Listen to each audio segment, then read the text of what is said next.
Pozdravujem vás z ďalšieho videoblogu. Na začiatok by som sa chcela poďakovať za 2000 lajkov na mojej fanúšikovskej stránke na Facebooku. Keďže sa nemôžem s každým jedným priaznivcom osobne stretnúť, tu je pár slov o mne.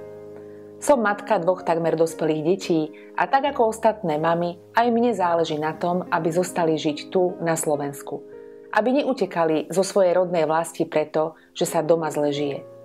V živote som mala možnosť dokázať, že sa na mňa môžu ľudia spoľahnúť aj v tých najťažších situáciách. Dlhé roky som bola zamestnaná, potom som si vyskúšala, aké je to ťažké podnikať, pôsobila som niekoľko rokov vo verejnej správe. Zažila som zostupy aj pády a to mi umožnilo získať nadhľad a cit pre spravodlivosť. Mojím krédom je harmónia a keďže vnímam život komplexne, tak aj volebný program Slovenskej národnej strany podporujem ako jeden logický celok. Nedá sa totiž riešiť kríza v zdravotníctve a nevidieť únik peňazí cez schránkové firmy. Štát likviduje živnostníkov a zároveň podporuje zahraničné spoločnosti.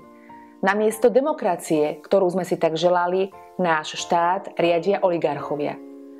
Neskutočne ma rozčuľuje ohlupovanie ľudí predvolebnými vratkami za plyn, predvolebnými sľubami a balíčkami o krásnej budúcnosti.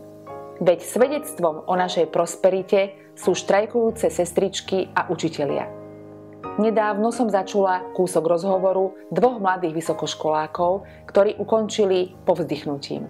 Keby sa toľko nekradlo.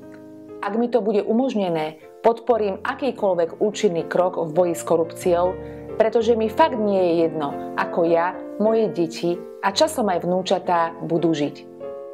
Ak vám tiež záleží na našom Slovensku, na svojich rodinách a priateľoch, zúčastnite sa 5. marca volieb. Budem si vážiť, ak si zvolíte Slovenskú národnú stranu, kde kandidujem pod číslom 14. Úprimne ďakujem.